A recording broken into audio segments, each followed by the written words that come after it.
Hello and welcome. I'm Srinivasan and this is Talking Sense with Srini. Finance Minister Nirmala Sitharaman's 2026 budget is not about big ticket announcements, but about fixing the little things that matter to keep the economy moving amid global headwinds. Prime Minister Narendra Modi has hailed the budget as strengthening the reform journey, while the opposition has slammed, calling it a visionless budget. Joining us to decode the real economics behind the big numbers and hype is our editor-in-chief Srinivasan, and also with him is a very special guest. Is he economist and professor at Madras Institute of Developmental Studies, Mr. Kalaiyarasan. Thank you very much, gentlemen, for joining us.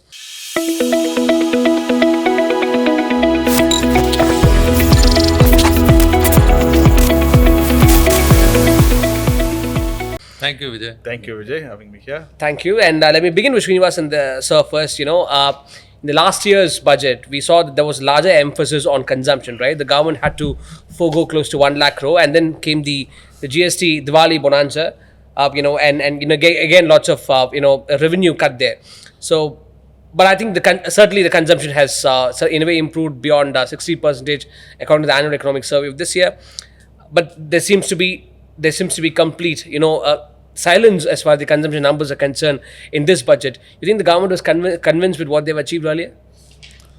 Right. So, if you were to look at the overall objective of the budget, because if you want to see if you see it in parts, it's basically you would see various nuts and bolts taking the overall budget towards, more kind of a workman kind of a budget. That these are the things which must be done, which is probably more result-oriented kind of approach, or you could even say fill in the blanks all along.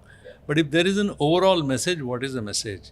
Now, I'm quoting Finance Minister Nirmala Sitharaman herself. What she is trying to say is that, look, this is a budget which we are taking step by step, preparing towards 2047, which is to make this India a Vikasit Bharat. What she means is, in next 2 decades, there is a overall objective of making India a developed nation. And this is one of those budgets which is actually preparing grounds and taking baby steps towards that. Now, there is a question over that, whether at this point of time, we should have done this kind of an approach, or it should have been a big bang message kind of a budget. That's a question, because the crisis which we are facing right now, the headwinds are very strong, which are coming basically the trade Trump winds coming from the West. So how are you going to face that? Also, stiff competition from China, the technology speed, with which the entire world is kind of trying to cope up with. What I mean is artificial intelligence. When these kind of sweeping changes are coming, and this is AI is being said as something which is once in a, probably in our lifetime, that kind of a change after industrial revolution, when these kind of big talks are going on, is this budget enough? So that's a big question. So to me, what it appears is she has decided to stick on issues which actually she promised and fulfilled some of those. First is fiscal consolidation. Yes, she managed fiscal consolidation. She managed to bring the budget deficit from 4.4, next year targeted 4.3. Growth as promised, yes, like 7%. Over 7%, yeah. Now, of course, the assumption is that, look, the previous year, if you see, it was around 6.5. So we have kind of crossed the threshold. Now the growth is, more than 7%. In the coming years too. But that's a skepticism around the growth numbers. Well, the numbers game is, that's a different issue. So, but going by what she has presented in budget and what we saw in economic survey, it tried to convey that we have crossed the threshold. Then infrastructure spend, which this government is doing, and they have seems to have continued. There could be argument whether they could have increased it more, or is it enough? 1 lakh crore extra. This 1 lakh crore has been added to the last year's thing. It's about, I think, 12.3 or 4 lakh crores. And defense budget, they have increased it by about 15%.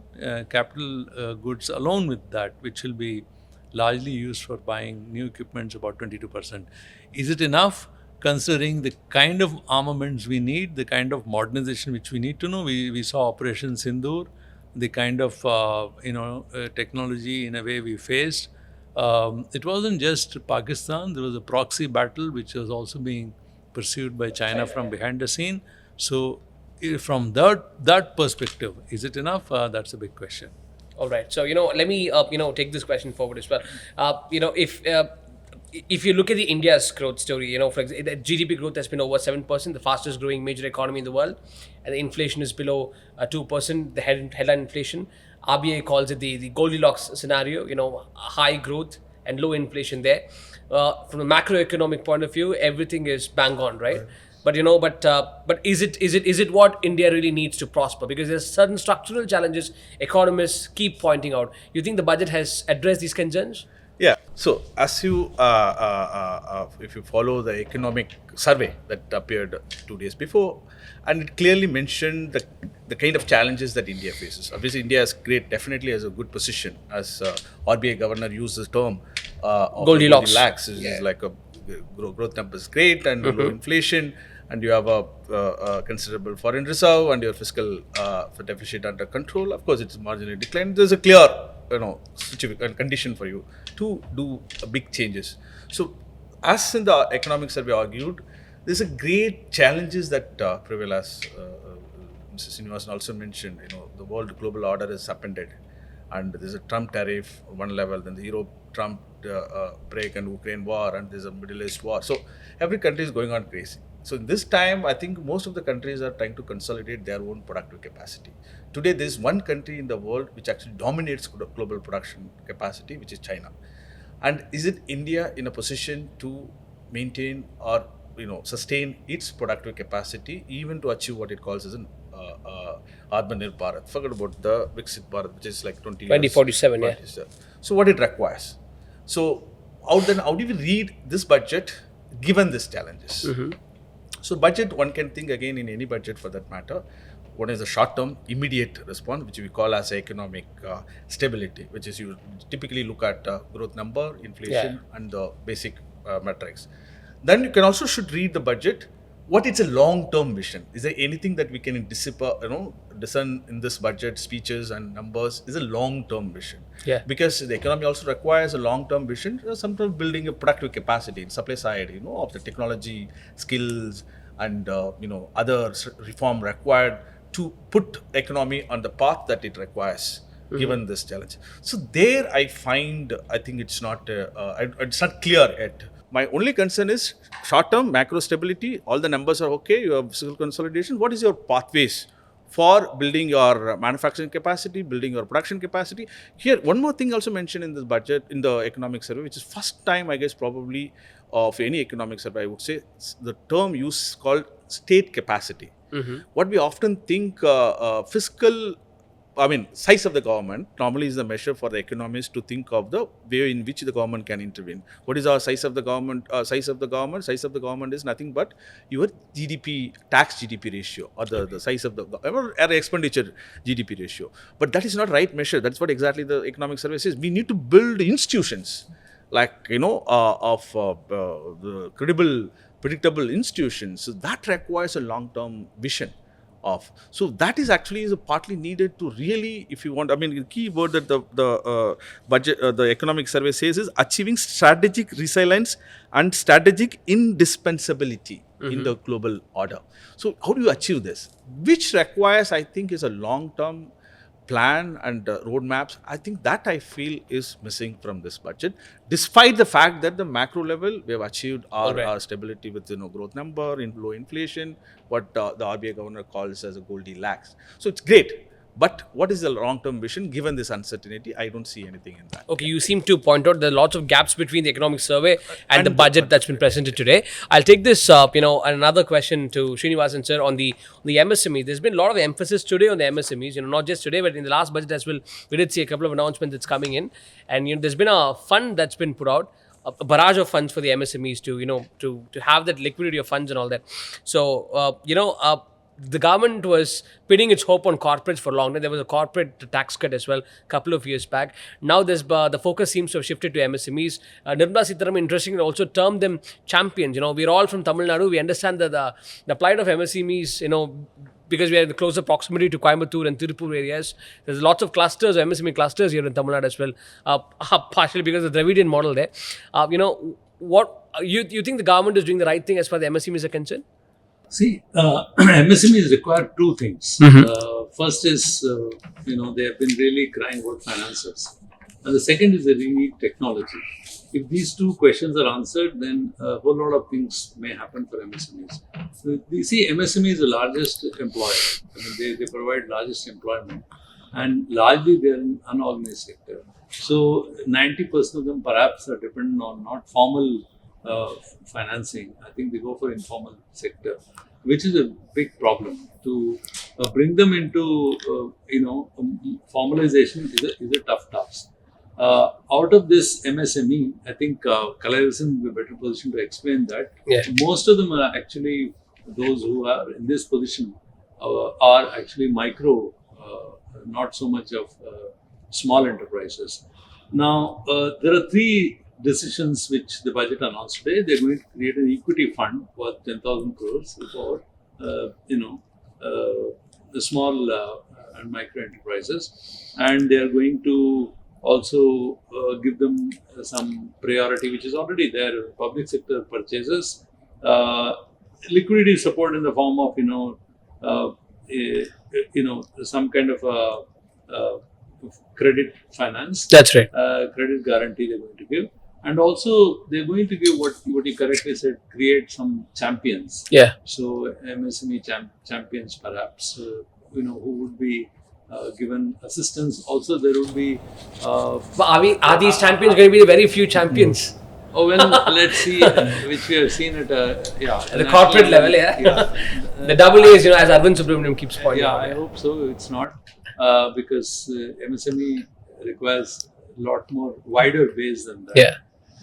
Then they're also promising some kind of a professional support, to these people. The particular term has been used for that. I think I recall after some time. So the idea is to kind of, if they could revive MSMEs, because that's one thing which post-pandemic we're facing a lot of difficulties. But the bigger question is, if we are able to, if we're doing all this, which is in bits and pieces, whether MSMEs will be able to face competition from their produce, whether after these FTAs have been signed, especially with Europe now, can we get technology from them? Can we produce goods? Can we get capital goods with which MSMEs can be modernized? Do we have enough finances that they produce? The cost of funding is, able to compete with, other, because we have to compete with neighboring countries also. There are other Asian countries which are also exporting. Are we in that position? I mean, those are the questions which should come, because the tariff levels have been lowered by Europe. If you take that as an example, because that is going to be the biggest market. If we are able to do something with that, that will be really great. But those specifics, like you were saying, largely these are intents and some announcements in the form of schemes. How they are going to be implemented is a big question. That's what we have to see. Mr. Kalaiyarasan, are these schemes the panacea to the MSME crisis that's going on? No, I think, as Mr. Srinivasan mentioned, we need to understand what is actually crisis of MSMEs. I mean, as I said, it's a micro, small and medium enterprises. Yeah. Within this MSME, the micro actually constitute large chunk of enterprises, then small, and then medium. Then you have large firms, but the small numbers, tiny numbers.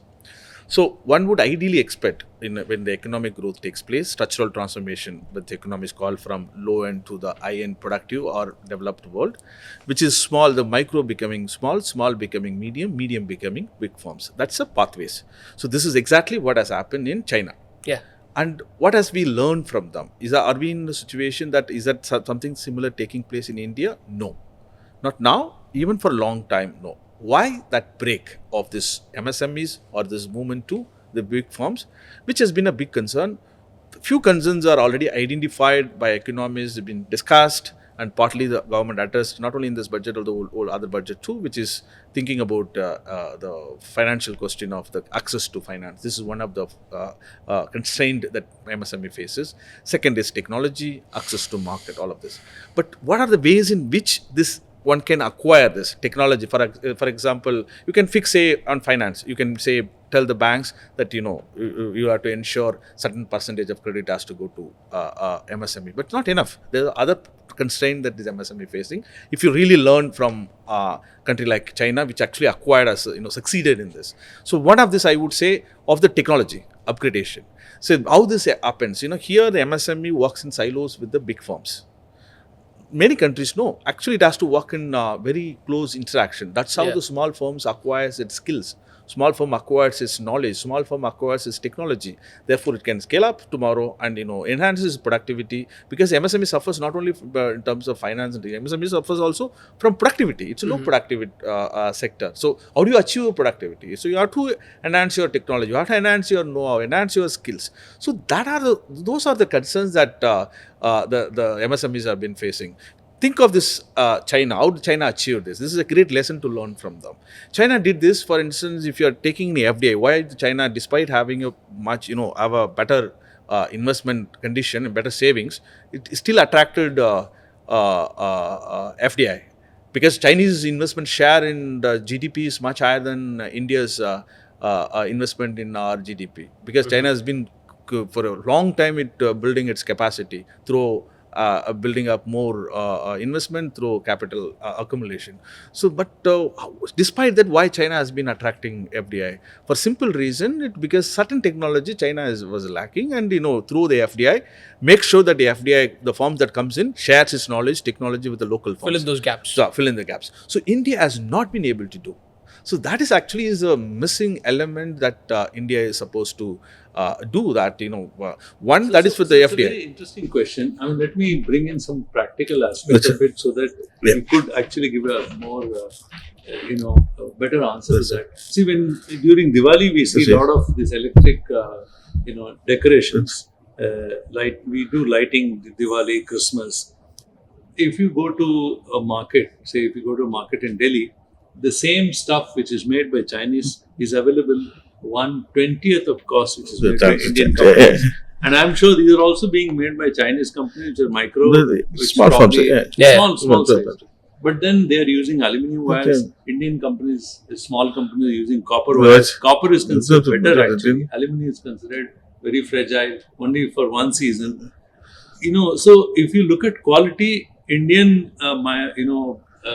micro companies are actually producing a better quality stuff, but probably people look at those kind of things only for a season. So because of the cost difference, they feel that okay, we can buy a Chinese one, throw it for the next season. Not just that, a whole lot of other things they have entered into, kitchen equipment. If you see even Lord Ganesha, when we celebrate Ganesh Chaturthi, there are a number of other festivities we have.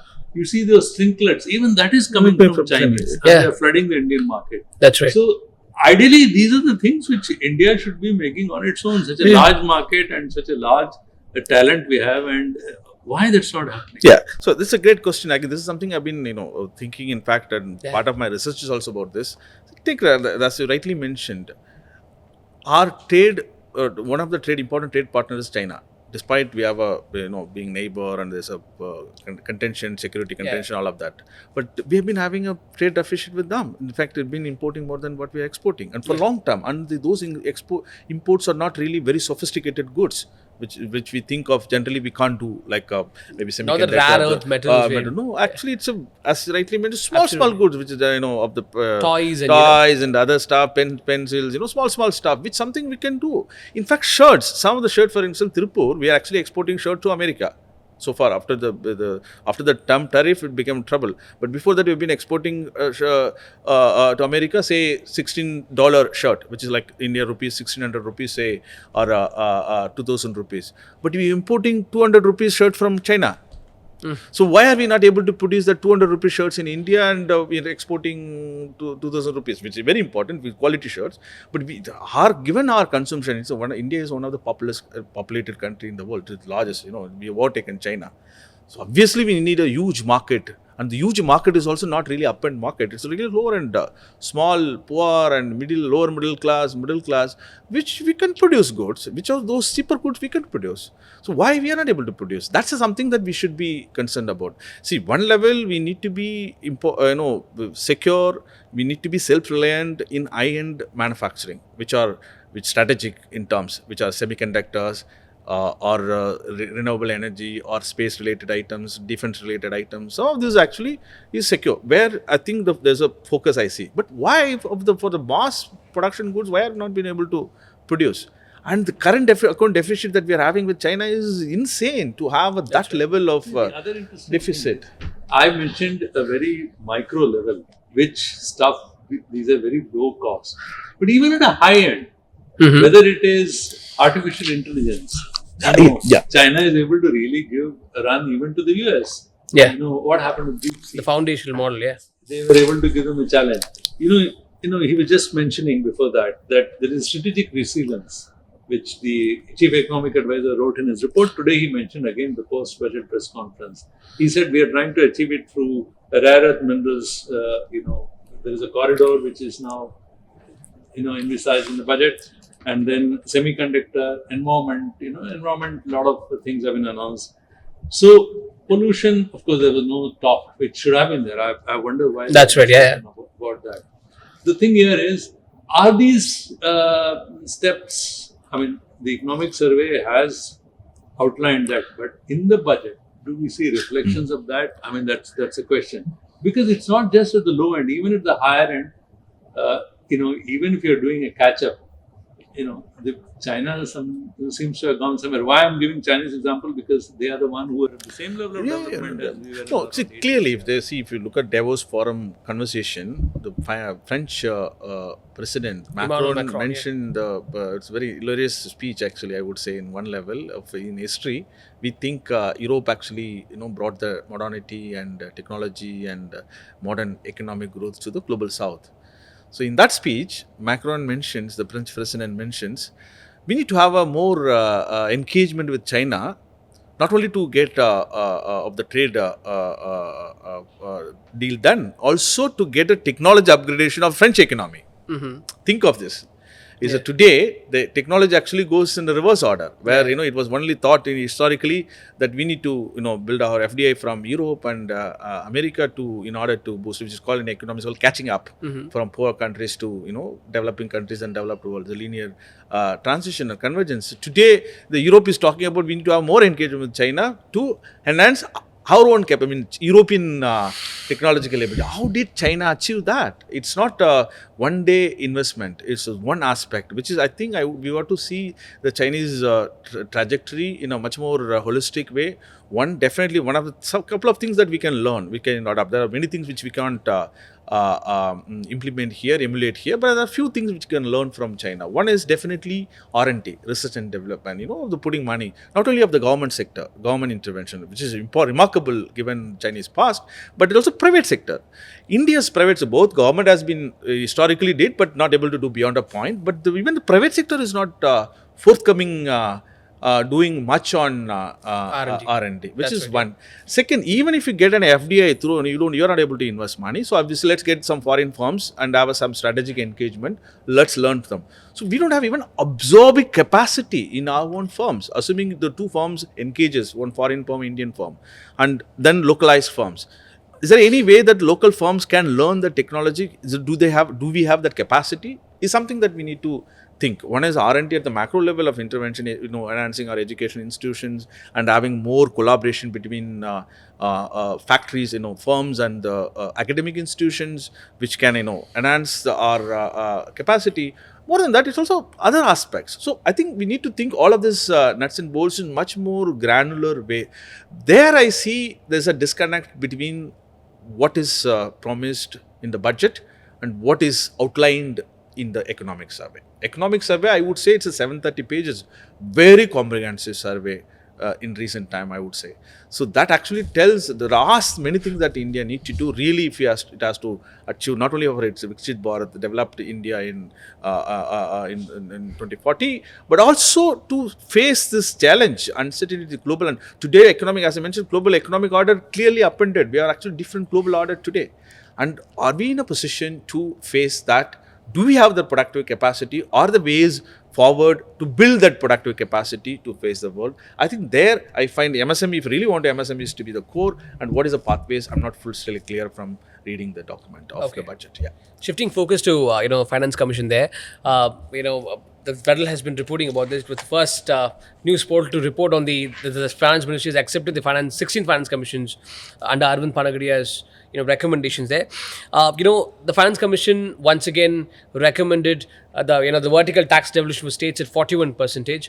Yet another fiscal flashpoint brewing ahead of the elections there. I expect that there will be a pushback from the states, especially southern states, whichever. Or the opposition rule states, I think. Yeah, largely opposition rule states. C14 has given perhaps the best 42% to the states in the devolution of funds.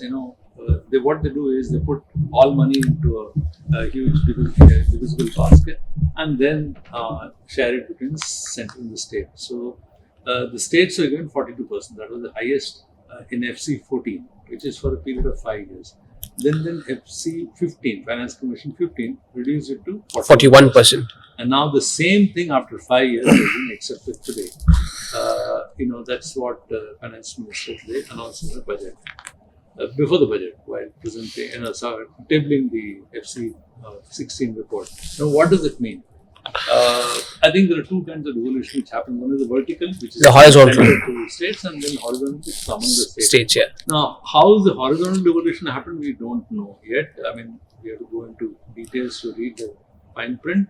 And the other question is that this time the Finance Commission, it's very sketchy terms of reference, also said that the funds need to be given to the local urban bodies, the third tier of government, and how much of that has gone, and whether it will go straight from the center, but it has to devolve through the state. So, how much the states have been compelled or been asked to, further pass on the funds is to be seen.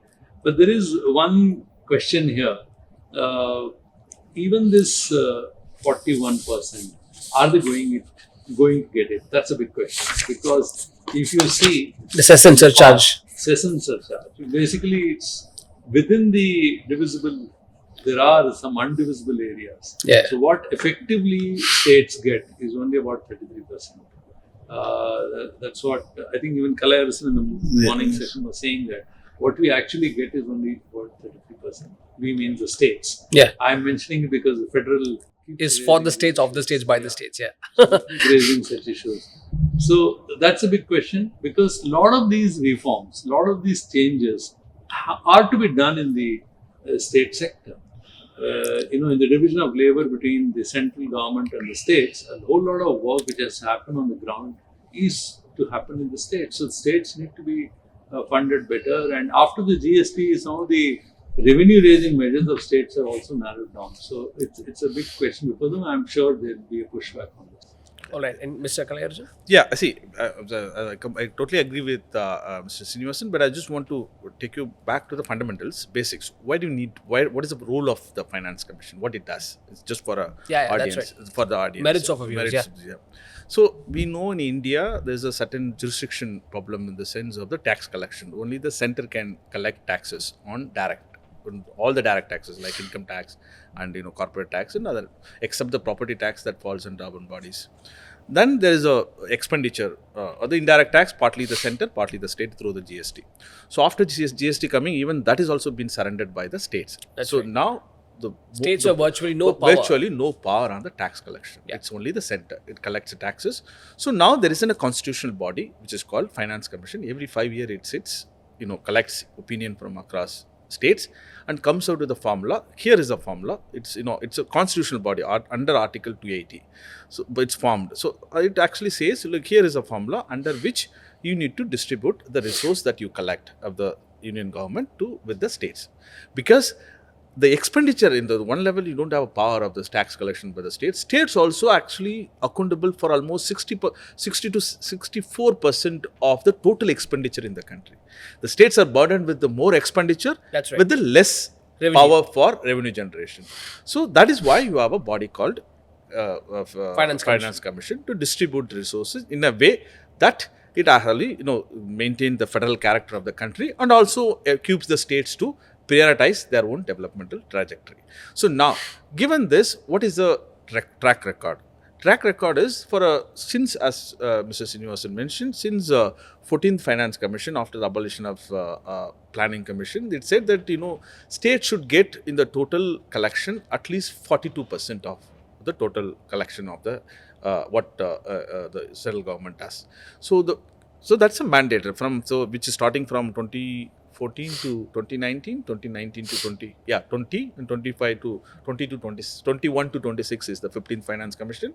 Now you have the 16th Finance Commission is going to begin from April 2026. So earlier it was 42%, then 41% for the 15th Finance Commission. This is on the paper accepted by Union government. But on the practice in everyday life or in functioning, the center has not been fulfilling that promises.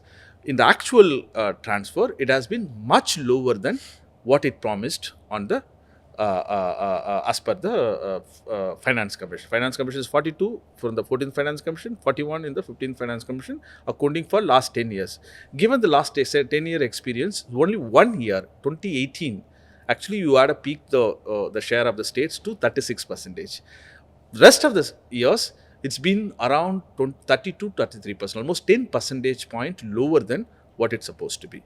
How did center manage to squeeze the resources or pull these resources out legitimately of the states?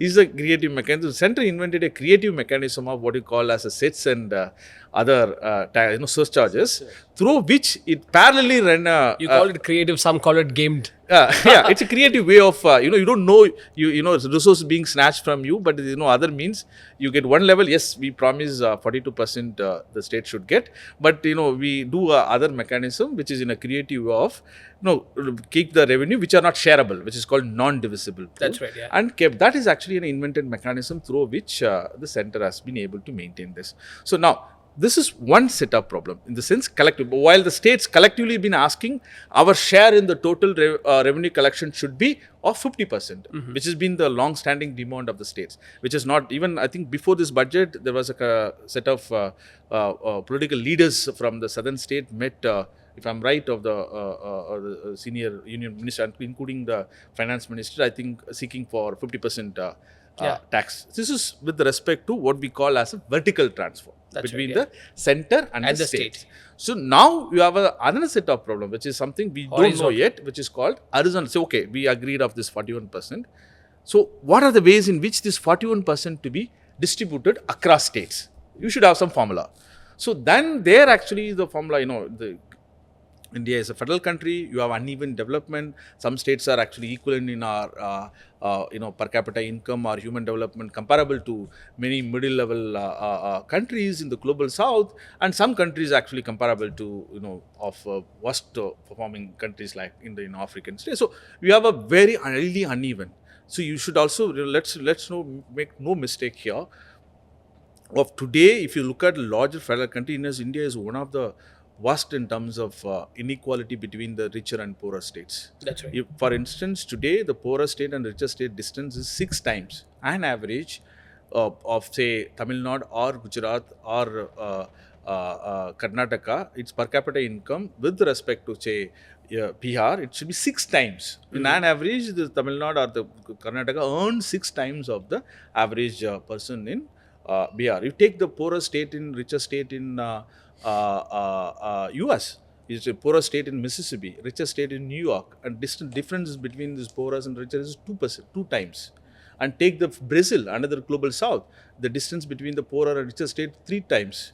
So India is one of that way is really witnessing an uneven economic growth, and which has an implication for this horizontal transfer. Why I say how this inequality between the state has a connection to the fiscal transfer among the states is for the fact that there's a formula which is embedded in the Finance Commission, which tells us what is the way in which this money to be distributed between the states.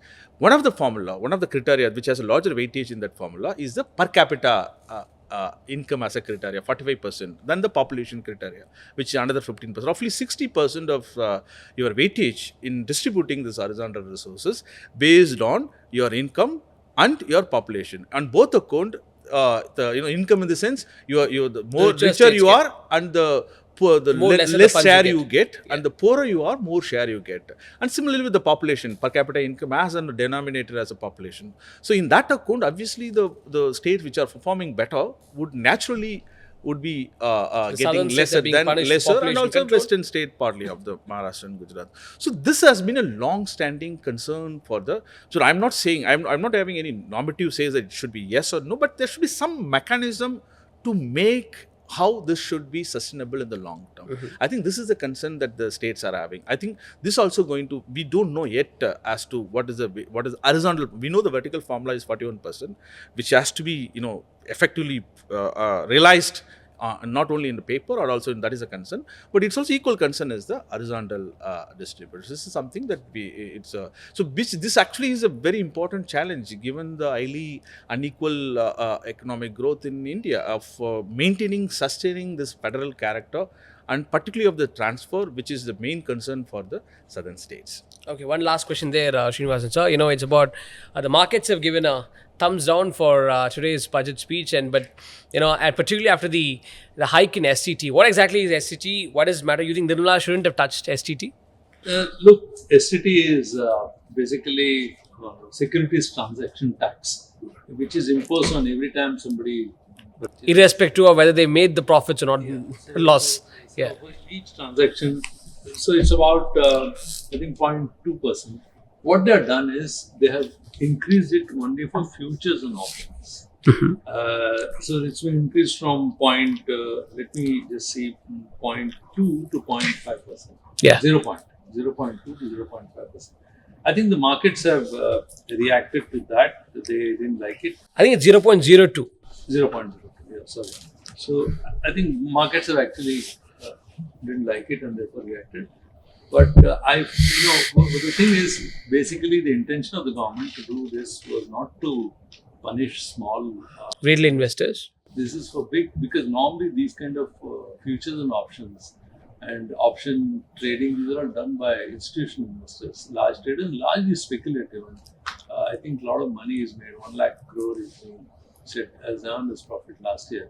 So those companies would have made huge killing, and to prevent, especially that's right. Some of the veteran investors have supported, including Saurabh Mukherjee of Marcellus Investment and so on. Yeah. So you think it's a good move? It should be an investor friendly move, but I think the market has read it differently. It saw it as a kind of a tax on SCT, and that's why it has reacted. Maybe tomorrow the situation might improve. Today the stock market dipped across sectors actually. Across 2,000 points. Probably that was the reason. So that's an SCT thing. Probably the communication gap happened there. I think this was later explained during the press conference. That's right. Yeah. As a closing remarks, I think quick answers from both of you. Let's start with Mr. Kalaiyarasan. Hits and misses of Nirmala Sitharaman's budget 2026. What's the hits? What's the miss?